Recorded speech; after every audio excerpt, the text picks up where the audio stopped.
Por que Jesus precisa voltar? Por que é tão importante que ele retorne ao mundo? Para condenar os ímpios. Os apóstolos e o credo de Nicéia nos lembram que Cristo voltará para julgar os vivos e os mortos. Isso significa aqueles que ainda vivem e aqueles que já faleceram. É fundamental para a conclusão desta era perversa. A história precisa terminar com o dia do juízo. A injustiça da vida o exige. É injusto que os perversos prosperem enquanto os inocentes sofrem. A maioria dos crimes passa despercebida e impune. Integridade pessoal e prosperidade, santidade e felicidade parecem não ter muita correlação. Nosso instinto clama que o bem seja recompensado e o mal castigado. A justiça de Deus exige isso. Sua bondade seria questionada se ele não corrigisse os erros que permitiu. Se ele é verdadeiramente o Rei do Universo, também tem o dever de ser juiz. Não se enganem, de Deus não se zomba. Tudo o que o homem semear, isso também colherá. Gálatas 6:7. Deve haver um dia de ajuste de contas, quando todas as dívidas serão liquidadas e todas as contas pagas. Mas por que um dia do juízo? Se a morte já sela o destino de cada pessoa, por que não julgá-las imediatamente, ao invés de esperar até que toda a humanidade esteja diante do tribunal? E além de tudo isso, há entre nós e vós um grande abismo, de maneira que os que quisessem passar daqui para vós não poderiam, nem os de lá para cá. Lucas 16:26. Porque Deus deve ser vindicado publicamente. Suas decisões precisam ser vistas como justas. Ele já foi acusado de injustiça muitas vezes, e essas críticas devem ser silenciadas para que todos possam dizer, como Abraão, o não fará justiça ao juiz de toda a terra. O Gênesis 18:25. Jesus também precisa ser publicamente vindicado. Sua crucificação foi a maior injustiça de todas. O dia mais sombrio da história humana. A última visão que o mundo teve dele foi como um criminoso condenado. Todos precisam estar presentes para testemunhar a reversão desse veredito. O povo de Deus também será vindicado. Eles escolheram o lado de Deus e da verdade, mas em um mundo perverso pagaram o preço, muitas vezes com suas vidas. Essas são as pessoas que Jesus chamou de irmãos e irmãs, e que devem ser honradas na presença daqueles que as desprezaram. Pois tanto o que santifica como os que são santificados vêm de um só. Por isso Jesus não se envergonha de chamá-los irmãos. Hebreus 2:11.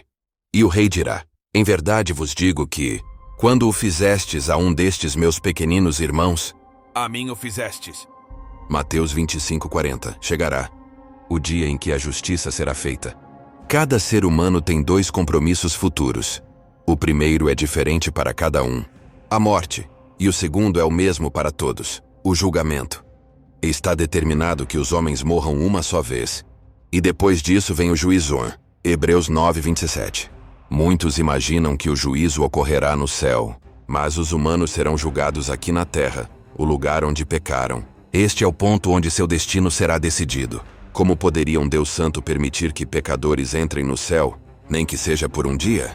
A Bíblia prevê a ressurreição tanto dos ímpios quanto dos justos. Muitos dos que dormem no pó da terra ressuscitarão, uns para a vida eterna, e outros para a vergonha e desprezo eterno. Daniel 12:2.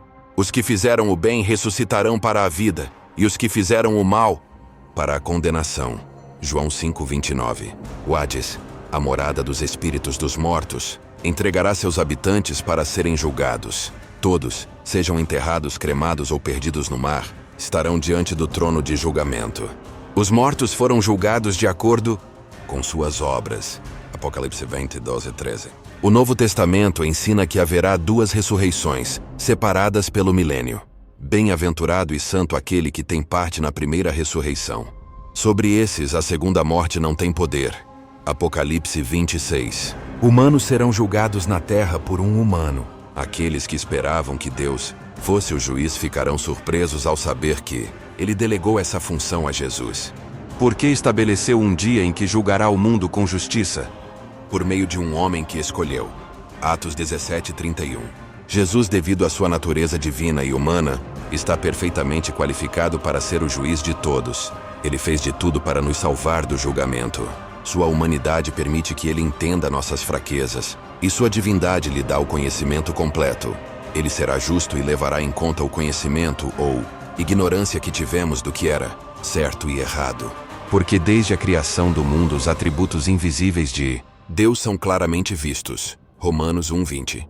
Todos os que pecarem sem lei perecerão sem lei. E todos os que pecarem sob a lei serão julgados pela lei. Romanos 2:12. Porque não são os que ouvem a lei que são justos aos olhos de Deus, mas sim os que obedecem à lei que serão declarados justos. De fato, quando os gentios que não têm a lei fazem por natureza as coisas exigidas pela lei, eles são uma lei para si mesmos, mesmo que não tenham a lei. Isso demonstra que os requisitos da lei estão escritos em seus corações. A sua consciência também dá testemunho. E os seus pensamentos, ora os acusam, ora os defendem. Isso acontecerá no dia em que Deus julgar os segredos das pessoas por meio de Jesus Cristo, como declara o meu Evangelho. Por outro lado, toda a nossa vida ficará exposta. Cada pensamento, palavra e ação. Tudo o que fizemos enquanto estávamos no corpo. E todos compareceremos perante o tribunal de Cristo, para que cada um receba o que lhe é devido pelas coisas que fez enquanto no corpo, sejam boas ou más. Tudo está registrado em livros que serão abertos naquele dia. E eu vi os mortos, grandes e pequenos, de pé diante do trono, e os livros foram abertos. Outro livro foi aberto, que é o livro da vida. Os mortos foram julgados de acordo com o que tinham feito, conforme registrado nos livros. Que veredito pode haver se não culpado? Quem sempre fez o que sabia que era certo, mesmo que sua única orientação fosse sua própria consciência? Não há ninguém que faça o bem, nem sequer um. Todos pecaram e estão destituídos da glória de Deus. Nenhum de nós tem sido o que Deus quis que fôssemos, ou sequer o que, em nossos melhores momentos, sabíamos que podíamos e deveríamos ter sido. A sentença é uma morte em vida, no lugar chamado inferno, separado de Deus, a fonte de todo o bem. Excluídos do novo céu e da nova terra, aprisionados com o diabo, demônios e todos que compartilham de sua rebeldia contra o Criador, atormentados dia e noite pelos séculos dos séculos no lago de fogo, com a angústia e frustração de saber que as oportunidades desperdiçadas jamais se repetirão. Não é de se admirar que Jesus falasse com o horror desse destino, advertindo seus discípulos do perigo e disposto a se sacrificar para salvá-los dele. Assim será condenada toda a raça humana nesse tribunal. Olhe novamente para a cena. Além dos milhões de volumes biográficos, foi aberto outro livro, o livro da vida.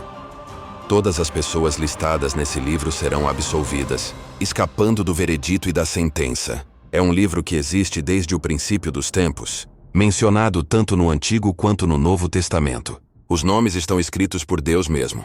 É uma lista das pessoas confiadas a seu Filho. Como resultado, é conhecido como o livro da vida do Cordeiro. Nada impuro jamais entrará ali, nem o que comete abominação ou mentira, mas apenas aqueles cujos nomes estão escritos no livro da vida do Cordeiro. Como se tornaram elegíveis para a inclusão? Colocaram sua fé em Cristo como Salvador, e suas ações demonstraram essa fé. Há que se dizer que a verdadeira fé não é um passo único, mas uma longa caminhada. A essência de crer em uma pessoa é continuar crendo, aconteça o que acontecer. Fé e fidelidade são exatamente a mesma palavra nas línguas hebraica e grega.